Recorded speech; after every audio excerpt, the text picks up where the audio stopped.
बस कुछ ही दिनों में गुजरात में इलेक्शंस डिक्लेयर हो जाएंगे। इसी बीच गुजरात में राजनीति बहुत ज्यादा गरमाई हुई है।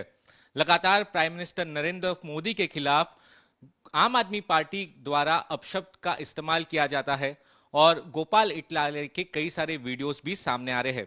इस पर हमसे बातचीत करने के लिए मौजूद है बीजेपी के नेता हार्दिक पटेल। हार्दिक भाई, जिस तरीके से प्राइम मिनिस्टर नरेंद्र मोदी के खिलाफ जो अपशब्द इस्तेमाल किए जा रहे हैं, जो आम आदमी पार्टी के प्रमुख गोपाल इटालिया उनके वीडियो सामने आ रहे हैं, इसके ऊपर आप क्या कहेंगे?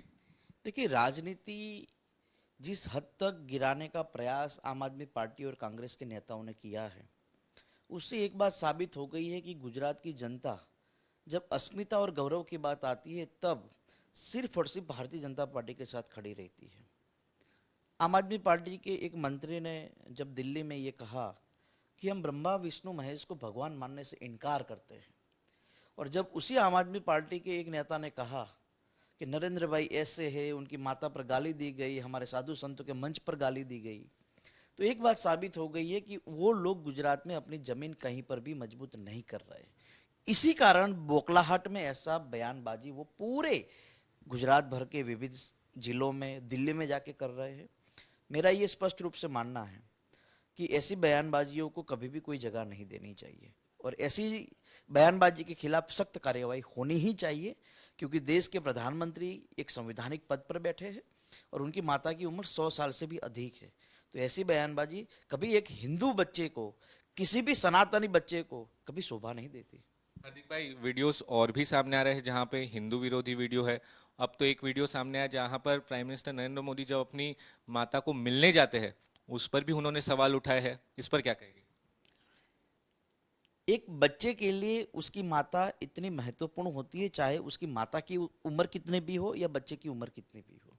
आज नरेंद्र भाई 72 साल के हैं, उनकी माता 100 साल की है, लेकिन जब उनका जन्मदिन होता है या उनके व्यक्तिगत जीवन का कोई ऐसा महत्वपूर्ण दिन होता है तो वहां जाते हैं। तो ये तो हम जैसे लोगों के लिए एक प्रेरणादायी चीज है कि भाई आज देश के प्रधानमंत्री अपनी माँ को नहीं भूले हैं, अपनी माँ के आशीर्वाद लेने जाते हैं। तो ऐसी बयानबाजी, मेरा ये मानना है कि शोभा, और जो भी आदमी इस बयानबाजी कर रहा है उसकी भी माँ है, वो भी एक बेटा है एक माँ का।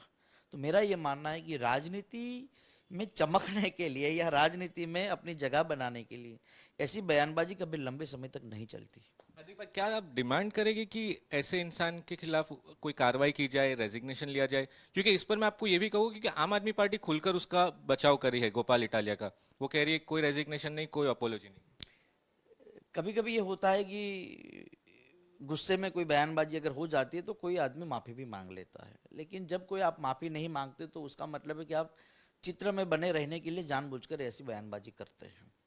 और आम आदमी पार्टी अगर उस नेता पर कोई एक्शन नहीं ले सकती तो उसका मतलब ये साफ है कि उनके हाईकमान के नेताओं के कहने पर ही ये बयानबाजी हो रही है। क्योंकि एक मुख्यमंत्री ये नहीं बोल सकते तो चलो बोल दिया इसको बोलने के लिए, जब कोई बवाल ज्यादा होगा तो देखा जाएगा। तो ये नहीं होना चाहिए। और आम आदमी पार्टी से पहले कौन बोल रहा था? नरेंद्र भाई मोदी ने कहा कि मुझे गाली देने का कॉन्ट्रैक्ट कांग्रेस ने अब नहीं रखा, इस बार किसी और को दे रखा है। तो मेरा यह मानना है कि गुजरात की गौरव इतिहास को बदनाम करने का काम अगर आम आदमी पार्टी और कांग्रेस करेगी तो गुजरात के 6.5 करोड़ लोग इसको बर्दाश्त नहीं करेंगे।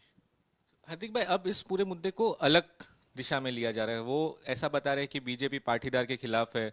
हाँ, गोपाल इटालिया को ऐसे पोर्ट्रे किया जा रहा है कि वो पाटीदार के बहुत बड़ा चेहरा है। देखिए, वो है सूरत से, अहमदाबाद में ऑफिस है, लेकिन वो सीधे राजकोट गए, राजकोट में उनका स्वागत किया और अब खोडलधाम मंदिर चले गए। तो ये क्या दर्शाता है कि पाटीदार विरोधी बीजेपी है? वैसा दर्शाने की कोशिश आम आदमी पार्टी कर। जहां वो गए वहां पर एक भी उस ट्रस्ट के किसी भी सदस्य ने उनका स्वागत भी नहीं किया, उनके साथ भी कोई नहीं गया। समाज एक महत्वपूर्ण होता है हर किस्से में, लेकिन किसी की मां के खिलाफ आप बयानबाजी के समर्थन में कोई समाज थोड़ी खड़ा रहेगा। और पाटीदार समाज और पटेल समाज का इतिहास रहा है देश की आजादी के लिए, किसी प्रधानमंत्री की माता पर गाली देने के लिए नहीं। सरदार साहब का इतिहास रहा है कि प्रधानमंत्री की कुर्सी को छोड़ देने का, ना कि प्रधानमंत्री की कुर्सी को छीनने का। तो आज आम आदमी पार्टी के नेता हमारे देश के यशस्वी प्रधानमंत्री नरेंद्र भाई मोदी पर जो बयानबाजी कर रहे हैं, अरे किस आधार पर आप बयानबाजी कर रहे हैं मुझे बताइए। 370 की कलम कश्मीर से जब दूर कर दी तो पूरा देश कहता था कि हमें ऐसे प्रधानमंत्री की जरूरत है।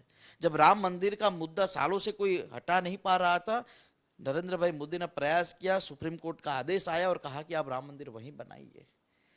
जब महाकाल महाकाल लोक जो बना है, सालों से एक महाकाल प्रेमी भक्तों का इंतजार था कि ऐसी कोई नगरी बने, आज वो बनी है, फिर भी आप ऐसी बयानबाजी कर रहे हैं। तो मैं मानता हूं ये शोभा राजनीति में नहीं देता।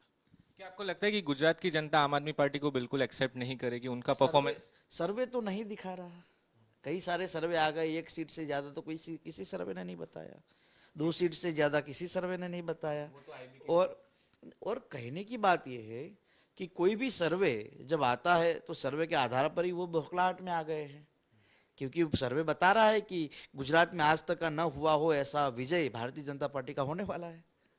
मतलब आम आदमी पार्टी कोई चांस नहीं रखती? नो, आम आदमी पार्टी और कांग्रेस विपक्ष की भूमिका में भी गुजरात में नहीं रहेगी, क्योंकि भरोसा और ज्यादा अगर कहीं बढ़ा है तो वो भारतीय जनता पार्टी और नरेंद्र मोदी में बढ़ा है। हार्दिक भाई, किस तरीके से बीजेपी को आप देख रहे हैं? अगले कुछ ही समय में चुनाव हो गए और गौरव यात्रा को आप किस तरीके से देखते हैं? बीजेपी का किस तरीके से परफॉर्मेंस रहेगा, इस पर आप क्या कहेंगे? देखिए, गौरव यात्रा 182 असेंबली में जा रही है और राज्य सरकार की जो विभिन्न योजनाएं हैं वो लोगों तक पहुंचाने का एक प्रयास है। हमारी पार्टी और खासतौर नरेंद्र भाई मोदी का ये सिद्धांत और ध्येय रहा है कि योजनाओं का ऐलान नहीं, योजना लोगों तक पहुंचाने का प्रयास होना चाहिए। और इसीलिए आप देख सकते हैं कि नरेंद्र भाई लगातार सिर्फ गुजरात नहीं पूरे देश में विभिन्न योजनाओं के लोकार्पण में वो खुद जाते और अपने मुंह से वो योजना लोगों तक पहुंचाने का, उनको समझाने का प्रयास करते हैं। तो मेरा ये मानना है कि गुजरात में इस बार स्वाभाविक रूप से भरोसा किस पर ज्यादा मजबूत बना है उस पर चुनाव लड़ा जाएगा। और इसीलिए हमारी पार्टी का एक सूत्र भी रहा है कि भरोसा नहीं भाजपा सरकार, यानी कि भरोसा लायक अगर कोई है तो वो भाजपा सरकार है। आखिरी सवाल हार्दिक भाई, काफी ज्यादा पर्सनल अटैक्स हो रहे हैं, क्या पर्सनल अटैक्स के लिए आप तैयार है? क्योंकि इलेक्शन के मुद्दे अब अलग हो रहे हैं, एक दूसरे के ऊपर पर्सनल अटैक्स और एक अलग ही धार्मिक करंट पोलराइजेशन बहुत हमें देखने को मिल रहा है। देखिए, गुजरात धार्मिकता से जुड़ा हुआ राज्य है, तो धार्मिकता तो बड़ा मुद्दा हम सभी गुजरातियों के लिए है, उसमें कभी उसको हम निगलेक्ट नहीं करेंगे। लेकिन पर्सनल मुद्दे पर या किसी व्यक्ति को व्यक्तिगत रूप से कभी गाली गलौज या किसी भी प्रकार की आरोप प्रत्यारोप तो मैं नहीं मानता करने चाहिए। हम पर भी लोग करते हैं, हम भी मानते कि नहीं करना, हम भी विरोध में रहे कई बार, लेकिन हमने कभी पर्सनलाइज आरोप प्रत्यारोप कभी नहीं किए। बहुत बहुत शुक्रिया हमसे बात करें। तो ये थे हार्दिक पटेल साफ तौर पे कहते हुए कि आप जिस तरीके से इलेक्शन सामने आ रहे हैं, एक दूसरे की फाइट होगी वो अलग बात है, लेकिन जो पर्सनल टिप्पणियां, जो अपशब्द का इस्तेमाल किया जा रहा है वो बिल्कुल भी सही नहीं है और गुजरात की आम जनता आम आदमी पार्टी को बिल्कुल भी एक्सेप्ट नहीं करेगी। कैमरा पर्सन साजिद आलम के साथ सौरभ वक्तानिया, विरमगाम, आज तक।